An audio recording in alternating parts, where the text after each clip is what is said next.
بسم اللہ الرحمن الرحیم۔ السلام علیکم، کیسے ہیں سب آپ؟ پرانے وقتوں کی بات ہے، کسی جگہ ایک بہت بڑا سیب کا درخت تھا جہاں ایک چھوٹا سا لڑکا ہر روز درخت کے ساتھ کھیلا کرتا تھا۔ درخت پر چڑھ جاتا، بہترین سیب توڑ کر کھاتا، اس کی گھنی چھاؤں میں سو جاتا اور اس سے کافی محبت کرتا۔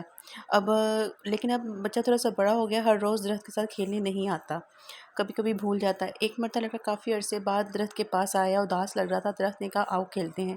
لڑکے نے بے رحمی سے جواب دیا، میں بچہ نہیں رہا اب جو میں تمہارے ساتھ کھیلوں، میں مزید نہیں کھیل سکتا، مجھے کھلونے چاہیے، میرے پاس پیسے نہیں ہیں، مجھے افسوس ہے کہ میرے پاس پیسے نہیں ہیں، لیکن ایک کام کرو۔ درخت نے کہا کہ تم میرے سارے سیب لے لو اور بیچ آؤ، تمہیں اسے اچھے خاصے پیسے مل جائیں گے۔ لڑکا جذباتی ہو گیا، سارے سیب توڑے اور خوشی خوشی چلا گیا اور اس کے بعد کافی عرصے تک دوبارہ نہیں آیا۔ درخت پھر اداس ہو گیا، وقت گزرتا گیا۔ اس بار لڑکا ایک جوان آدمی کے روپ میں لوٹا اور درخت اسے دیکھ کر بہت خوشی جھوم اٹھا۔ درخت نے کہا آؤ میرے ساتھ کھیلو۔ درخت بہت خوش تھا، میرے پاس کھیلنے کے لیے وقت نہیں ہے، مجھے اپنے خاندان کے لیے کام کرنا ہوتا ہے، میں نے گھر بنانا ہے، کیا تم گھر بنانے میں میری مدد کر سکتے ہو، کچھ کر سکتے ہو میرے لیے؟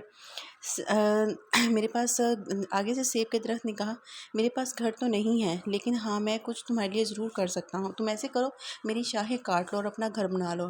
نوجوان نے ساری شاخیں کاٹ دی اور خوشی خوشی چلا گیا۔ آج درخت بہت خوش تھا کہ اس نے اپنے دوست کی مدد کی، لیکن شاخیں کاٹنے کے بعد طویل عرصے تک وہ دوبارہ ملنے نہیں آیا۔ ایک مرتبہ پھر درخت بہت اداس ہو گیا۔ گرمیوں کی ایک دوپہر تھی، اچانک وہ پھر درخت سے ملنے آیا۔ درخت خوشی سے جھوم اٹھا اور درخت بہت خوش ہوا کہ اس کا پرانا دوست ملنے آیا۔ درخت نے کہا آؤ میرے ساتھ کھیلو۔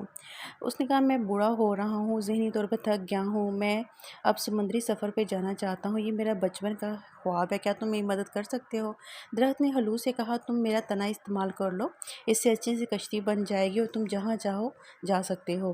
اس نے تنا کاٹا، عرصہ دراز کے لیے لاپتہ ہو گیا۔ برسوں بعد آج وہ درخت سے ملنے آخری بار آیا۔ درخت نے اس کی اداسی مگر شفقت سے کہا مجھے بہت افسوس ہے کہ میں سیبوں سے تمہاری خاطر نہیں کر سکتا، میرے پاس ایک بھی سیب نہیں رہا۔ اس نے کہا کوئی بات نہیں، میرے ویسے بھی دانت نہیں کہ میں سیب کھا سکوں، میرے پاس تنا بھی نہیں کہ تم جس پہ چڑھ کر بیٹھ سکو، اس کام کے لیے میں کافی بوڑھا ہو چکا ہوں۔ اس نے اداسی سے مسکراتے ہوئے کہا میرے پاس تمہیں دینے کے لیے کچھ نہیں سوائے مردہ جڑوں کے۔ درخت کی آنکھوں میں آنسو آ گئے۔ مجھے کسی چیز کی ضرورت نہیں، آرام کے لیے ایسی جگہ کی ضرورت ہے، بھاگتے بھاگتے میں بہت تھک گیا ہوں۔ آدمی وہیں ڈھیر ہو گیا۔ درخت نے خوشی دل سے کہا شاباش، آ جاؤ میری آغوش میں، آرام کرنے کے لیے اس سے اچھی جگہ اور کون سی ہو سکتی۔ آج درخت بہت خوش تھا، اتنا خوش کہ اس کے آنسو ہی نہیں رک سکتے تھے۔ یہ ہم سب کی کہانی ہے۔ والدین درخت کی طرح ہوتے ہیں، جب بچے چھوٹے ہوتے ہیں تو ان کے ساتھ خوب کھیلتے ہیں، مگر جب وہ بڑے ہو جائیں تو بس ضرورت یا مصیبت کے وقت ہی ان کے پاس آتے ہیں۔ اس کے باوجود چاہے کچھ بھی ہو جائے، والدین ہر وقت کچھ نہ کچھ دینے کے لیے تیار رہتے ہیں تاکہ اولاد خوش رہے۔ والدین ہم، والدین اولاد، زندگی کا محور۔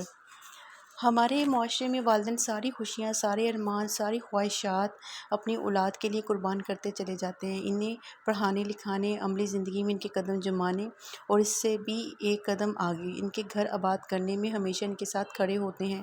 اپنی اولاد کی خوشیوں کے لیے جو بن پڑتا ہے وہ کرتے ہیں، لیکن وہی بچے ایک دن جب ان سے بیگانہ ہو کر اپنے راہ سے چل دیتے ہیں، زندگی کے اس موڑ پر والدین کے دل پہ کیا گزرتی ہے اس کا اندازہ لگانے سے خیال سے ہی دل کانپ جاتا ہے۔ شیکسپیئر نے کہا تھا ناشکری اولاد سانپ کے ڈنک سے بھی زیادہ زہریلی ہوتی ہے۔ اللہ تعالیٰ ہمیں اپنے والدین کی خدمت کرنے کی توفیق عطا فرمائے، ان کی نافرمانی سے بچائے، اور جیسے انہوں نے بچپن میں ہماری خدمت کی، ہمیں پالا، اللہ تعالیٰ ہمیں اس سے بڑھ کے ان کی خدمت کرنے کی توفیق عطا فرمائے۔ اللہ تعالیٰ سب کے والدین کا سایہ ان پہ سلامت رکھے، تندرستی اور برکت والی زندگی عطا فرمائے اور نافرمانی سے سب کو بچائے، آمین۔ والدین کی کبھی نافرمانی نہ کرنا، اگرچہ تجھے تیرے گھر سے نکال دے، تیرے اہل سے نکال دے، بچوں سے دور کر دے، لیکن پھر بھی ان کی نافرمانی نہیں کرنی، کیونکہ والدین کی نافرمانی کرنے والا دنیا پہ بھی رسوا ہوتا ہے، آخرت میں بھی رسوا ہوتا ہے۔ امام غزالی نے لکھا ہے کہ ایک جرم ایسا ہے کہ جس کی سزا آخرت میں تو ہے ہی ہے، دنیا میں بھی ضرور ملتی ہے، وہ والدین کی بے ادبی ہے، اور ایک نیکی ایسی ہے جس کی جزا آخرت میں تو ہے ہی ہے، دنیا میں بھی ضرور اس کا صلہ ملتا ہے، اور وہ والدین کا